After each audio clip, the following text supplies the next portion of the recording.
Hi friends, welcome to my channel. ಎಲ್ಲರೂ ಹೇಗಿದ್ದೀರಾ? ಚೆನ್ನಾಗಿದ್ದೀರಾ ಅಂತ ಅಂದ್ಕೊಳ್ತೀನಿ. ಹಾಗೆ ನನ್ನ ಚಾನಲನ್ನು ಯಾರಾದರೂ ಮೊದಲಿಗೆ ನೋಡ್ತಾ ಇದ್ದರೆ ಪ್ಲೀಸ್ ಸಬ್ಸ್ಕ್ರೈಬ್ ಮಾಡ್ಕೊಂಡು ನೋಡಿ. ಹಾಗೆ ಬೆಲ್ಲೈಕನ್ನು ಪ್ರೆಸ್ ಮಾಡಿ. ನಾನು ಹಾಕುವ ಎಲ್ಲ ವೀಡಿಯೋದ ನೋಟಿಫಿಕೇಷನ್ ನಿಮಗೆ ಬರುತ್ತೆ. ಇವತ್ತು ನಾವು ಎಲ್ಲಿಗೆ ಹೊರಟಿದ್ದೇವೆ ಗೊತ್ತಾ? ಮಂದಾರ್ತಿಗೆ ಹೊರಟಿದ್ದೇವೆ. ಉಡುಪಿ ಜಿಲ್ಲೆ ಮಂದಾರ್ತಿ ಅಂತ ಹೇಳಿ, ಶ್ರೀ ಕ್ಷೇತ್ರ ಮಂದಾರ್ತಿ ಅಂತ ಹೇಳಿ ಅಲ್ಲಿಗೆ ಹೋಗ್ತಾ ಇದ್ದೀವಿ. ಶ್ರೀ ದುರ್ಗಾ ಪರಮೇಶ್ವರಿ ಅಮ್ಮನವರ ದರ್ಶನಕ್ಕೋಸ್ಕರ ಮಂದಾರ್ತಿ ದೇವಸ್ಥಾನಕ್ಕೆ ಹೋಗ್ತಾ ಇದ್ದೀವಿ. ಹಾಗೆ ಮಂದಾರ್ತಿ ಅಂತಂದರೆ ನನಗೇನೋ ಒಂಥರ ಖುಷಿ. ಯಾಕಂತಂದರೆ ನಾನು ಚಿಕ್ಕ ವಯಸ್ಸಿನಿಂದ ನಂಬಿರುವಂಥ ಒಂದು ತಾಯಿ ಮಂದಾರತಿ. ಅವಳಿಗೆ ನಿಜವಾದ ಹೆಸರು ಮಂದಾರತಿ ಅಂತ. ಮಂದಾರತಿ ಅದು ಮಂದಾರ್ತಿಯಾಗಿ ಅಂದರೆ ಎಲ್ಲರೂ ಕೂಡ ಮಂದಾರ್ತಿ ಅಂತ ಕರೀತಾರೆ ಅಷ್ಟೇ. ನಿಜವಾದ ಹೆಸರು, ತಾಯಿಯ ಹೆಸರು ಮಂದಾರತಿ. ಹಾಗೆ ಇದು ಒಂದು ದೊಡ್ಡ ಕಥೆನೇ ಇದೆ. ಈ ಮಂದಾರ್ತಿ ಕ್ಷೇತ್ರ ಮಹಾತ್ಮೆಯನ್ನು ನೋಡಿದರೆ, ಯಕ್ಷಗಾನ ನೋಡಿದರೆ ಈ ಕತೆ ಅರ್ಥ ಆಗುತ್ತೆ. ಶಂಖಚೂಡನಂತ ಅನ್ನುವಂಥ ಒಂದು ರಾಜನಿದ್ದ. ಅವನಿಗೆ 5 ಜನ ಹೆಣ್ಣು ಮಕ್ಕಳು ಹುಡ್ತಾರೆ, 5 ಜನ ನಾಗಕನ್ನಿಕೆಯರು ಹುಡ್ತಾರೆ. ಅದೇ 5 ಜನ ಹೆಣ್ಣು ಮಕ್ಕಳೇ ನಾಗಕನ್ನಿಕೆಯರಾಗಿ ಹುಡ್ತಾರೆ. ಆಗ ಅವರಿಗೆ ಹೆಸರಿಡ್ತಾನೆ ದೇವರತಿ, ಚಾರುರತಿ, ನಾಗರತಿ, ಮಂದರತಿ, ನೀಲರತಿ ಅಂತ ಹೇಳಿ. ಹಾಗೆ 5 ಜನಗೆ ಹೆಸರಿಟ್ಟು ಅವರು ಮದುವೆ ಪ್ರಾಯಕ್ಕೆ ಬಂದಾಗ ಇವರನ್ನು ಮದುವೆ ಮಾಡಬೇಕು ಅಂತ ಶಂಖಚೂಡನಿಗೆ, ತಂದೆಗೆ ಅದರ ಇದಾಗ್ತದೆ, ಮದುವೆ ಮಾಡಬೇಕು ಅಂತ ಹೇಳಿ. ಯಾರಿಗೆ ಕೊಟ್ಟು ಮದುವೆ ಮಾಡೋದು ಅಂತ ಯೋಚನೆ ಮಾಡುವಾಗ ಅಪ್ಪ ಶಂಖಚೂಡ ಹೇಳ್ತಾನೆ, ಸುಬ್ರಹ್ಮಣ್ಯನಿಗೆ ಕೊಟ್ಟು ಮದುವೆ ಮಾಡ್ತೇನೆ ಅಂತ ಹೇಳಿ 5 ಜನರನ್ನು ಒಬ್ಬರಿಗೆ ಕೊಟ್ಟು ಮದುವೆ ಮಾಡೋದಾಗಿ ತೀರ್ಮಾನ ಮಾಡ್ತಾರೆ. ಹಾಗಾಗಿ ಸುಬ್ರಹ್ಮಣ್ಯನಿಗೆ ಕೊಟ್ಟು ಮದುವೆ ಮಾಡೋದಂತ ಹೇಳಿ ತೀರ್ಮಾನ ಮಾಡಿ ಶಂಖಚೂಡ ಅಲ್ಲೇ ತನ್ನ ಪ್ರಾಣವನ್ನು ಬಿಡ್ತಾನೆ. ಆಗ ಈ 5 ಜನ ಹೆಣ್ಣು ಮಕ್ಕಳು ತಂದೆಯ ಒಂದು ಸಾವಿನ ದುಃಖದಲ್ಲಿರ್ತಾರೆ. ಆಗ ಇನ್ನು ಮುಂದೇನು ಯೋಚನೆ ಮಾಡುವಾಗ ಇವರೇ ಕೈಲಾಸದತ್ತ ಹೋಗ್ತಾರೆ. ಇವರು 5 ಜನನು ಕೈಲಾಸಕ್ಕೆ ಹೋಗಿ ಶಿವನಲ್ಲಿ ಕೇಳಿ ಬರಲಿಕ್ಕೆ ಅಂತ ಹೋಗ್ತಾರೆ, ವಿಷಯ ತಿಳಿಸಿ ಬರಲಿಕ್ಕೆ. ಆಗ ಶಿವನ ಹತ್ರ ಹೋಗುವಾಗ ಅಲ್ಲಿ ನಂದಿ ಇವರನ್ನು ತಡೆ ಹಿಡಿತಾನೆ. ನೀವು ಶಿವನ ಹತ್ರ ಹೋಗಲಿಕ್ಕೆ ಇಲ್ಲ, ನಿಮಗೆ ಇಲ್ಲಿ ಅವಕಾಶ ಇಲ್ಲ ಅಂತ ಹೇಳ್ತಾನೆ. ಆವಾಗ ಇವರು ಕೂಡ ಇವರ ಮಾತಿನ ಚಕಾಮುಕಿ, ಅವರಿಬ್ಬರ ಮಧ್ಯೆ ಚಕಾಮುಕಿ ನಡೀತದೆ. ಆಗ ನಂದಿ ಇವರಿಗೆ ಶಾಪವನ್ನು ನೀಡ್ತಾನೆ, ನೀವು ಭೂಲೋಕದಲ್ಲಿ 5 ಜನ ಒಟ್ಟಿಗೆ ಬೇರೆ ಬೇರೆಯಾಗಿ ಬಿದ್ದಿರಬೇಕು ಅಂತ ಹೇಳಿ. ಹಾಗೆ ಸುಬ್ರಹ್ಮಣ್ಯನನ್ನು ಮದುವೆಯಾಗುವ ಕನಸು ಕೂಡ ಈಡೇರಬಾರ್ದು ಅನ್ನೋ ಥರ ಶಾಪವನ್ನು ಕೊಡ್ತಾನೆ ನಂದಿ. ಆಗ ಇವರಿಗೆ ಇನ್ನೇನು ಮಾಡೋದು ದೇವರೇ ಅನ್ನುವಾಗ ಪರಮೇಶ್ವರ ಪ್ರತ್ಯಕ್ಷನಾಗ್ತಾನೆ, ತಾಯಿ ಪಾರ್ವತಿ ದೇವಿ ಪರಮೇಶ್ವರರ ಜೊತೆ. ಆಗ ನಾನು ಕ್ಷೇತ್ರಕ್ಕೆ ಬಂದೆ.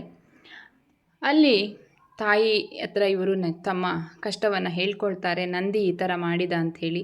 ಆಗ ಅಮ್ಮ ಇವರಿಗೆ ಭರವಸೆ ಕೊಡ್ತಾಳೆ, ಆ ಪಾರ್ವತಿ ದೇವಿ, ನೀವು ಯಾವುದೇ ಚಿಂತೆ ಮಾಡಬೇಡಿ ಮಕ್ಕಳೇ, ನೀವು ಎಲ್ಲಿ ಇರ್ತೀರೋ ಅಲ್ಲಿ ನಾನು ಇರ್ತೇನೆ ಅಂತ ಹೇಳಿ.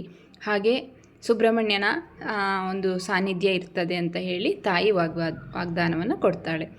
ಆಗ ಮಂದಾರತಿ ಅಂತ ಹೇಳಿ ನೆಲೆಸಿದಂಥ ಈ ಮಂದಾರ್ತಿ ಕ್ಷೇತ್ರದಲ್ಲಿ ತಾಯಿ ದುರ್ಗಾ ಪರಮೇಶ್ವರಿ ಕೂಡ ನೆಲೆಸ್ತಾಳೆ, ಪಾರ್ವತಿ ದೇವಿ ಬಂದು. ಹಾಗಾಗಿ ಇಲ್ಲಿ ಮಂದಾರ್ತಿ ಶ್ರೀ ದುರ್ಗಾ ಪರಮೇಶ್ವರಿ ಅಂತಾಗಿದ್ದು. ಹಾಗೆ ಇಲ್ಲಿ ಸುಬ್ರಹ್ಮಣ್ಯನ ಸಾನ್ನಿಧ್ಯ ಕೂಡ ಉಂಟು ಮಂದಾರ್ತಿಯಲ್ಲಿ, ತುಂಬಾ ಪವರ್ಫುಲ್ ಆದಂಥ. ಇದು ನಾಗತೀರ್ಥ. ಈ ನಾಗತೀರ್ಥದಲ್ಲಿ ಮಿಂದರೆ ಅವರಿಗಿರುವಂಥ ಕಷ್ಟ ಪರಿಹಾರ ಆಗುತ್ತೆ. ಅಂದರೆ ಸುದೇವ ಭಟ್ರಿಗೆ ಮೈಯಲ್ಲಿ ಕುಷ್ಠರೋಗ ಇರುವಾಗ ಅವರಿಗೆ ಕನಸಿನಲ್ಲಿ ಬಂದು ಹೇಳಿದ್ದು ಅಂತೆ, ಮಂದಾರ್ತಿಯಲ್ಲಿರುವ ನಾಗತೀರ್ಥದಲ್ಲಿ ಸ್ನಾನ ಮಾಡಿ ಬಾ ಅಂತ ಹೇಳಿ. ಅವರಿಗೆ ಈ ನಾಗತೀರ್ಥದಲ್ಲಿ ಸ್ನಾನ ಮಾಡಿದಾಗ ಅವರ ಮೈಯಲ್ಲಿರುವ ಕುಷ್ಠರೋಗ ದೂರ ಆಯಿತಂತೆ. ಅಷ್ಟು ಒಂದು ಈ ನಾಗತೀರ್ಥದ ಶಕ್ತಿ ಅಪಾರವಾದದ್ದು. ಹಾಗಾಗಿ ಈ ನಾಗತೀರ್ಥದಲ್ಲಿ ತೀರ್ಥವನ್ನು ಅಷ್ಟು ಪವರ್ಫುಲ್ ಇದು ಮಂದಾರ್ತಿ ಶ್ರೀ ಕ್ಷೇತ್ರದಲ್ಲಿ. ಇದು ಅಮ್ಮನ ಒಂದು ಸಣ್ಣ ರೀತಿಯಲ್ಲಿ ಹೇಳಿರೋದು ನಾನು ಕತೆ.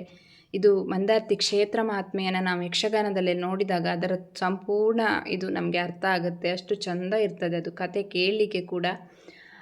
ಈಗ ನಾನಿಲ್ಲಿ ತೀರ್ಥವನ್ನು ಹಾಕ್ಕೊಂಡು ಅಮ್ಮನ ದರ್ಶನಕ್ಕಾಗಿ ಮೇಲೆ ಒಳಗಡೆ ಹೋಗೋಣ. ಈಗ ದೇವಸ್ಥಾನದ ಒಳಗಡೆ ಹೋಗೋಣ. ಇಲ್ಲಿ ಒಳಗಡೆ ನಮಗೆ ವಿಡಿಯೋಗೆ ಅಲವ್ ಇಲ್ಲ, ಇದ್ದಷ್ಟು ನಾನು ಇದು ಮಾಡ್ತೇನೆ. ನೋಡಿ, ಅಮ್ಮನ ದರ್ಶನ ಆಯ್ತಲ್ವ, ವೀರಭದ್ರನ ದರ್ಶನ ಕೂಡ ಆಯಿತು. ಈಗ ನಾವು ಎಲ್ಲ ದರ್ಶನ ಮುಗಿಸಿ ಇಲ್ಲಿ ಮೊಬೈಲ್ ಬಳಕೆ ನಿಷೇಧಿಸಲಾಗಿದೆ ಅಂತ ಹೇಳಿ ನಮ್ಮ ಊರಲ್ಲಿ ಎಲ್ಲ ದೇವಸ್ಥಾನದಲ್ಲೂ ಕೂಡ ಅದೇ ರೀತಿ ಮಾಡ್ತಾರೆ. ಎಲ್ಲಿಯೂ ಕೂಡ ಮೊಬೈಲ್ ಬಳಕೆ ಮಾಡಲಿಕ್ಕೆ ಇಲ್ಲ. ದೇವಸ್ಥಾನದ ಒಳಗಡೆ ವೀಡಿಯೋಗೆ ಶೂಟ್ಗೆ ಎಲ್ಲ ಇದಿಲ್ಲ, ಅಲೋ ಇಲ್ಲ. ಬಟ್ ಆದರೆ ನಾವು ಅದೇ ಹೊರಗಡೆ ಎಲ್ಲ ವೀಡಿಯೋ ಮಾಡಿದ್ದೇನೆ.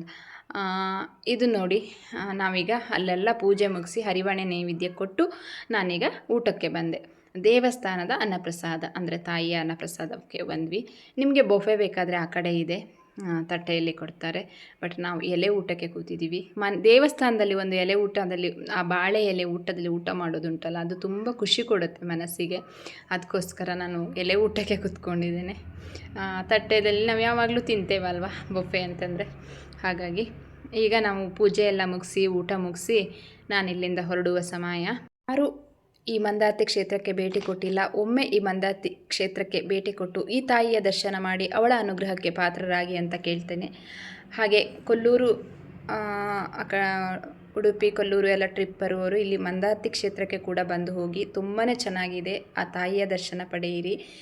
ತುಂಬ ಜನಕ್ಕೆ ಗೊತ್ತಿಲ್ಲ ಮಂದಾರ್ತಿ ಈ ಕಡೆನೇ ಬರುತ್ತೆ ಅಂತ. ಹಾಗಾಗಿ ಈ ವಿಡಿಯೋ ನಿಮಗೆ ಇಷ್ಟ ಆದರೆ ಲೈಕ್ ಮಾಡಿ, ಶೇರ್ ಮಾಡಿ, ಕಮೆಂಟ್ ಮಾಡಿ. Thank you. Bye bye.